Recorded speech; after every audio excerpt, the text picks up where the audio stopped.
Hello, my name is Ella, and in this podcast, the focus will be on the analysis of the use and effect of literary devices in Helen Macdonald's novel The H is for Hawk, published by Penguin Random House UK. For whom then is this analysis relevant? Well, my audience consists of, for instance, IGCSE students who need to prepare for their English language and literature exams, and students preparing for their IB exams may benefit from this analysis too. Why? Well, being an English teacher who trained students for the IB diploma program English Language and Literature, I have acquainted myself with detecting various literary devices and analyzing their functions. Having studied, for instance, Shakespeare's Macbeth, it became clear what the additional value of these techniques is. For instance, at the beginning of his soliloquy, Macbeth uses dark imagery, so descriptive language that appeals to the reader's senses. We hear of bloody instructions, deep damnation, and a poisoned chalice. So Shakespeare prepares the audience for disastrous developments to follow, especially the poisoned chalice is a treacherous vehicle of murder. Poisoned, something harmful, is paired up with a chalice, a cup or a goblet, used for religious purposes to hold the wine in the Christian service of Holy Communion. By the way, this literary device is called an oxymoron, which is a figure of speech that combines contradictory words with opposing meanings. For instance, old news, deafening silence, organized chaos. Also, this warning, right at the beginning of the play, is an example of the literary device of foreshadowing, which will be explained later on. To begin with, I'll give you some general information on the novel, and in the second part, the focus will be on discussing several literary devices in their context. If you wish, you could skip the first part and continue with the literary devices part. The author then is Helen Macdonald, a writer, poet, illustrator, historian, and affiliate at the Department of History and Philosophy of Science at the University of Cambridge. As far as the title is concerned, one explanation I found on the internet is that it harkens back to a child's lesson. A is for apple, B is for boat, etc. It may be assumed then that the title is ironic, because the undertaking of training the goshawk appears to be as far from child's play as one can get. The genre. This book or this novel is a memoir. The words memoir and autobiography are both used to describe written accounts of a person's life that are written by the persons themselves. However, an autobiography is an account of a person's entire life, usually in chronological order. So the H is for Hawk is a memoir then, because it's only about one part of a person's life.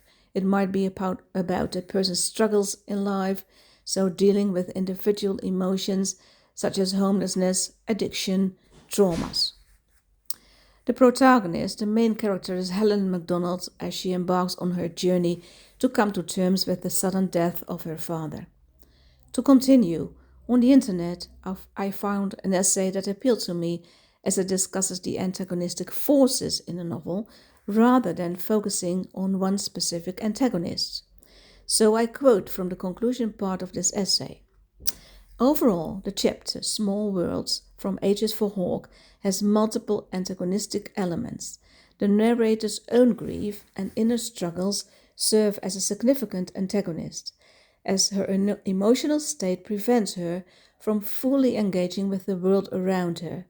Additionally, the natural world, with its harshness and indifference, acts as a secondary antagonist, challenging the narrator's desire for control and order. Finally, the contrast between the narrator's expectations and the reality she encounters introduces another antagonistic force. Through these various antagonists, MacDonald explores the complex relationships between humans, grief, and nature, offering a compelling narrative that invites readers to reflect on their own interactions with these elements. Themes. In The Goshawk, the author focuses on her spiritual journey of training a goshawk as a way to cope with the grief of losing her father. On page 85, Helen admits, I was in ruins. Some deep part of me was trying to rebuild itself, and its model was right there on my fist. The hawk was everything I wanted to be: solitary, self possessed, free from grief, and numb to the hurts of human life. To continue, Mabel is presented as a powerful yet also a vulnerable bird. The bird may be seen as a symbol of death, a killer bird. On page 53, the reader is introduced to Mabel as follows. I quote, "A great flood of sunlight drenches us, and everything is brilliance and fury. The hawk's wings, barred and beating, the sharp fingers of her dark-tipped primaries cutting the air, her feathers raised like the scattered quills of a fretful porpentine.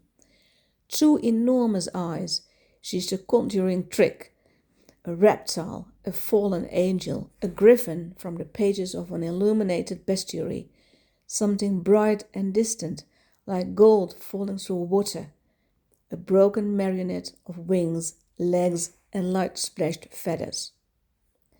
So the novel explores the bond between humans and animals. Furthermore, it deals with the examination of bereavement, loneliness, anxiety, battling of grief, and eventually coming of age, finding atonement. Thus, Helen finally enters the stage in which she comes to terms with the loss of her father, when, and this is on page 268, she realizes, and now, holding the card in my hands and feeling its edges, all the grief had turned into something different. It was simply love. I tucked the card back into the bookshelf. "Love you too, Dad," I whispered.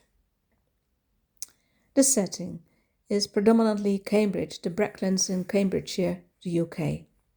The structure. The novel consists of two parts. Part 1 contains 17 chapters and Part 2 contains 13 chapters. The point of view. Who is the narrator? Well, the point of view is a position from which the story is presented to the reader, and in this case, the first person point of view. The story is told by the I person. This may be considered being a limited point of view because as a reader you only know about the story what you see through the eyes of this character. Imagery. By creating vivid images, Helen MacDonald frequently appeals to the 5 basic human senses: sight, smell, sound, taste, and touch. For example, the following thoughts occurred to Helen while watching the fields from the multi-story car park in Cambridge. And when she realizes, this is on pages 238 to 39, I quote, "It's almost as if my soul really is up there, several miles away."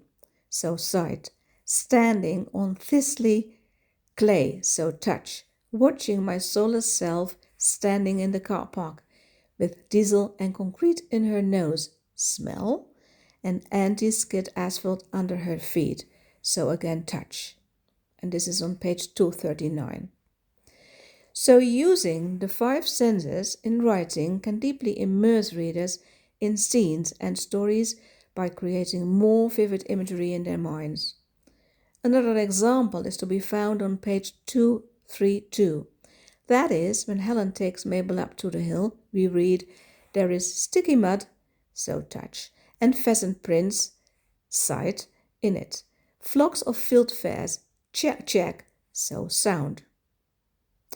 The writing style. It's a literary, cleverly written novel.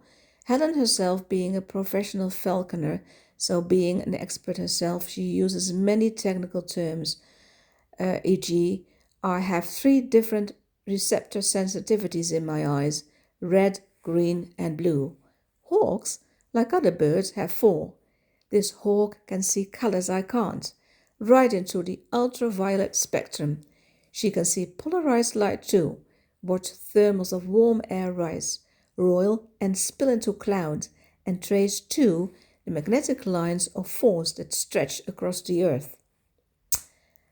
I'll now embark on the focus of my analysis, that is discussing several literary stylistic devices, and they will be discussed in alphabetical order, except from the first one.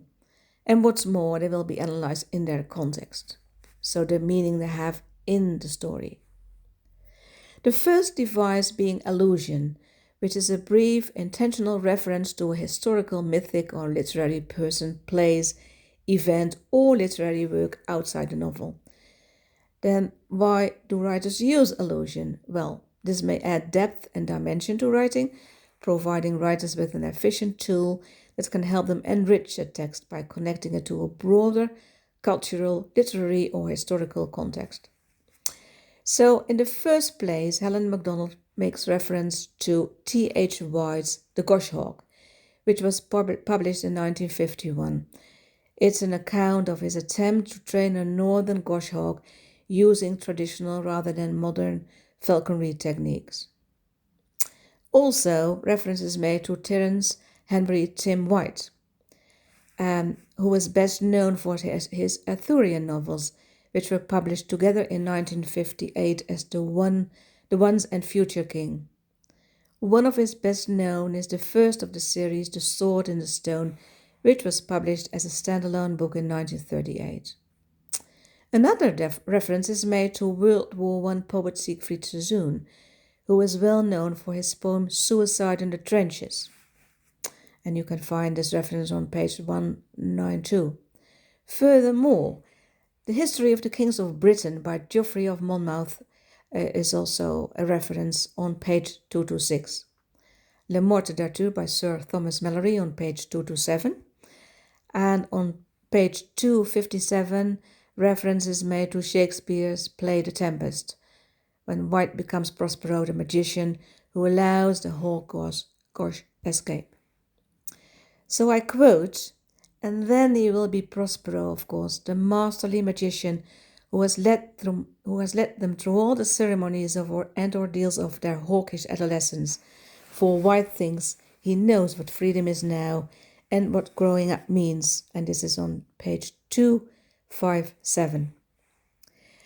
Another literary device is allusion. That is the repetition of consonant sounds. It is used in both poetry and prose to enhance rhythm and musicality and to make the words more memorable to the reader. Also, the use of alliteration helps with pronunciation and the ability to make words stand out for particular reasons. For example, on page 182, Henry remarks, I quote, "And with the water came words." So clearly an example of alliteration. So while visiting an exhibition tackling bird extinction, there is this crucial moment when the view of a dead parrot in a glass box makes Helen's thoughts wander off to seeing her dad's dead body in the hospital the day after he died. And I now quote, "I knew I had to speak. For ages I could not, physically could not.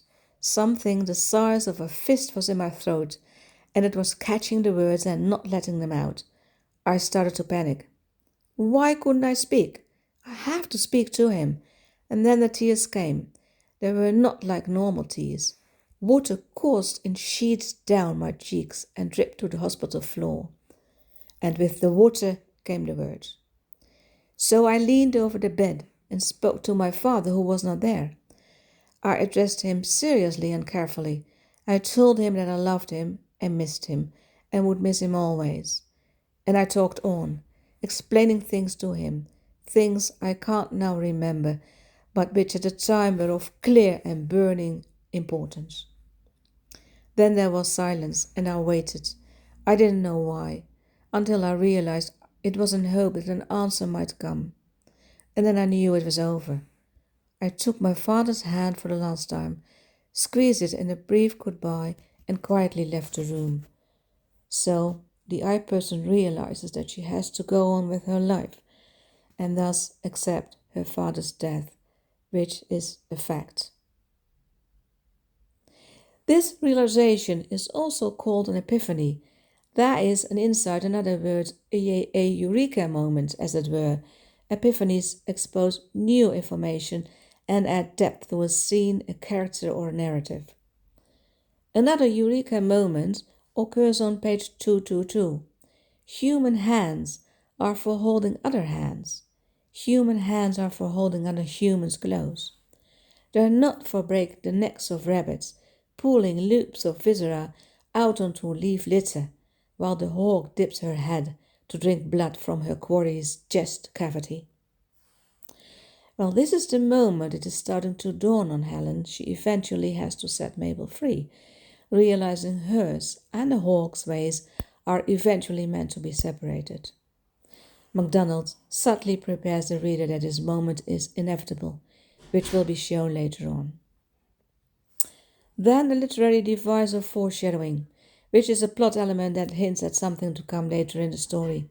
And there are many reasons to use foreshadowing in writing, including building suspense, sparking curiosity, and preparing your reader for that aha moment.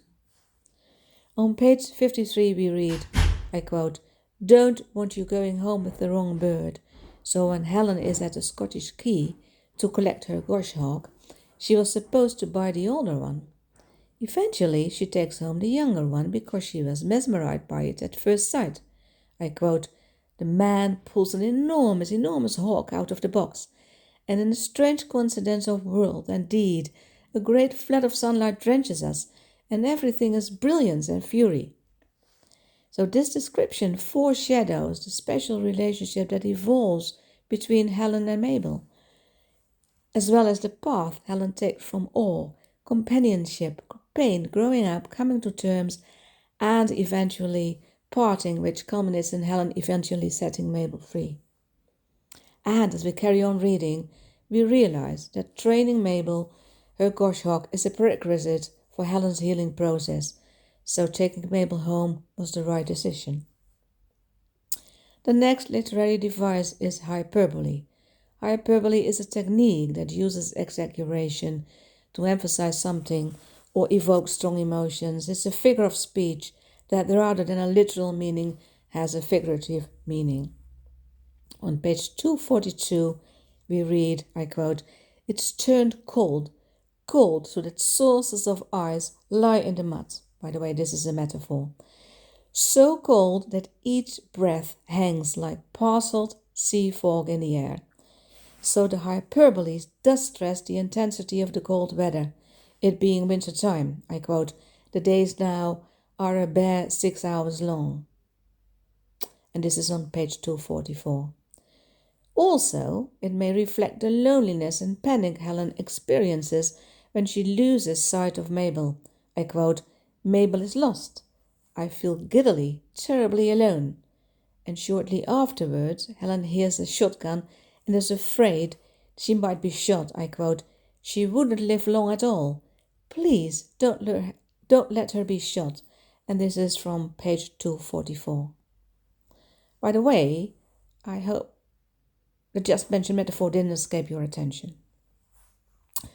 The next literary device is juxtaposition, which entails placing two or more ideas, places, characters, or actions side by side in the narrative to highlight their differences and similarities. So on page 53, Helen's reaction to seeing Mabel for the first time reveals awe for its beauty and at the same time uneasiness about its appearance. And I quote again, "The hawk's wings barred and beating, the sharp fingers of her dark-tipped primaries cutting the air, her feathers raised like the scattered quills of a fretful porpentine. Two enormous eyes. My heart jumps sideways.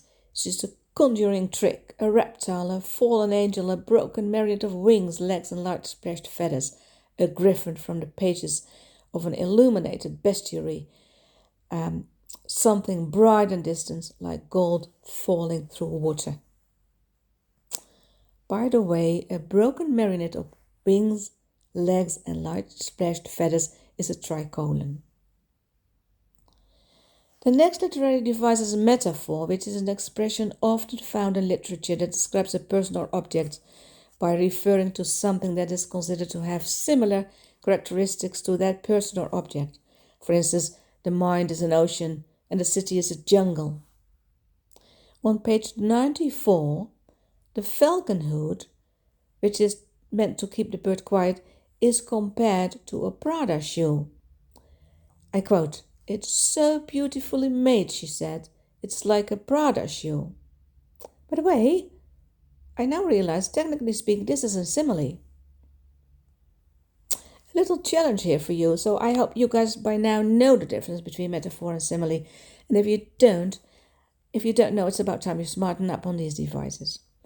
But a true metaphor is to be found on page 175.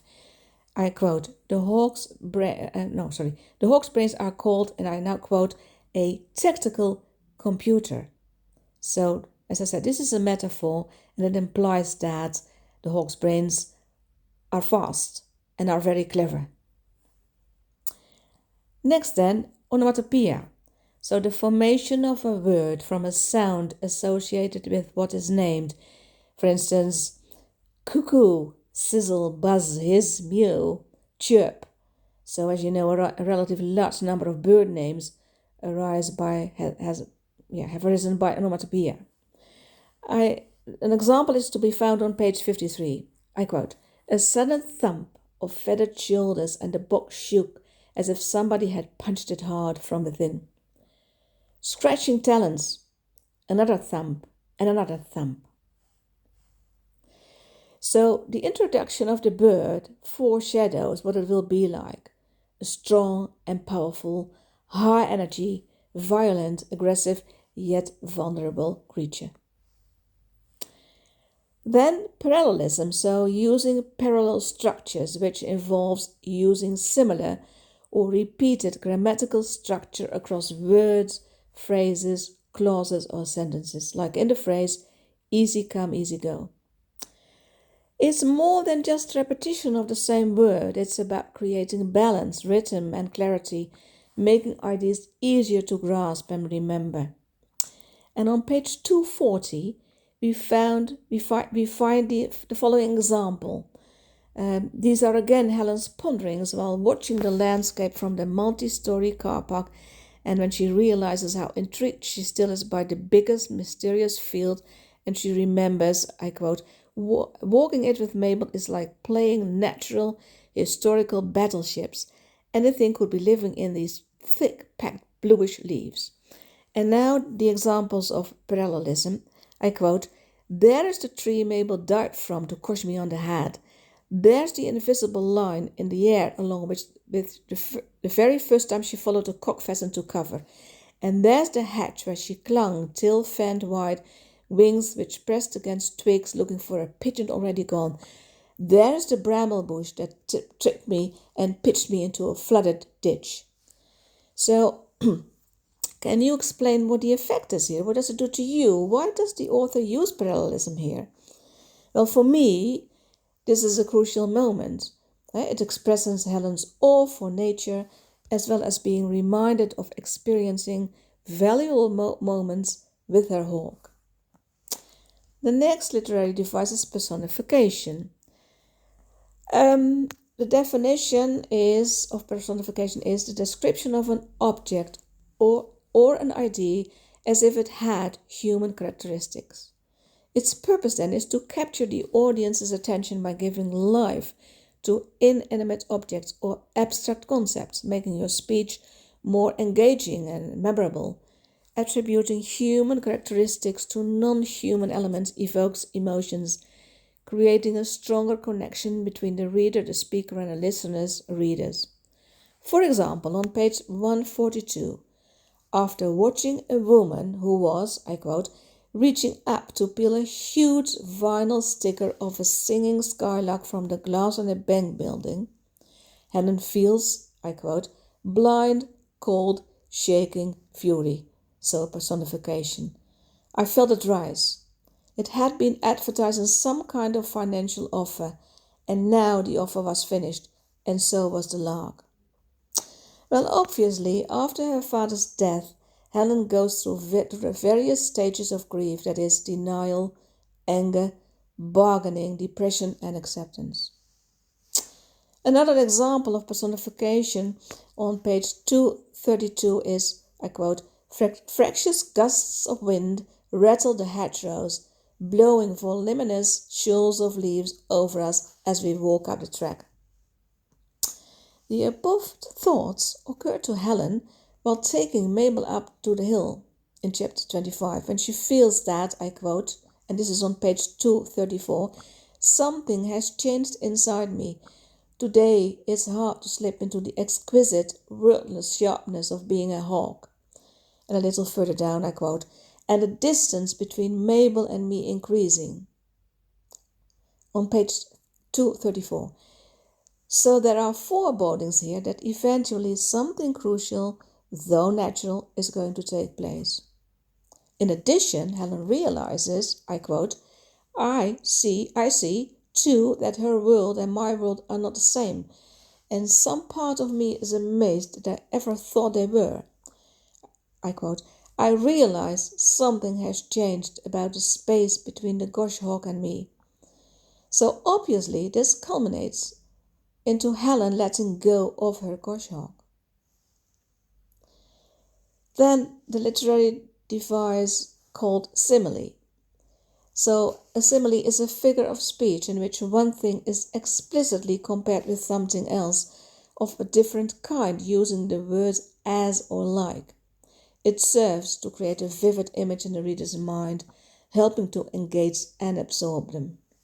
For instance, on page 20 we read that Helen was 12 years old when she first saw a trained goshawk, and, being an adult, she still vividly remembers this crucial experience. As such, she recalls the falconers who, I quote, carried the hawks on their fists, orange-eyed goshawks, as remote and composed as statuary, with barred grey tails and breast feathers of vermiculated snow. This is on page 20. To continue on the same page, we've witnessed another intense memory when she recalls walking over fields in dark winter light and seeing how, I quote, vast flocks of fieldfares netted the sky, turned it into something strangely like a 16th century sleeve sewn with pearls. So the reader too can visualize the scenes and feel the enchantment of those crucial moments which display the protagonist's fascination for nature. Well, for me, the effect is that you can visualize things yourself. You experience the moment too. You are there as well. In conclusion, then, after having detected and analyzed the above literary features in their context, you may want to embark on your own journey to detect additional literary elements and make use of them for your essays and or any other papers, oral commentaries whatsoever. Well, thank you for listening, and in the future you may want to listen to other book reviews that I will probably put on YouTube. Bye for now. Hello, my name is Ella, and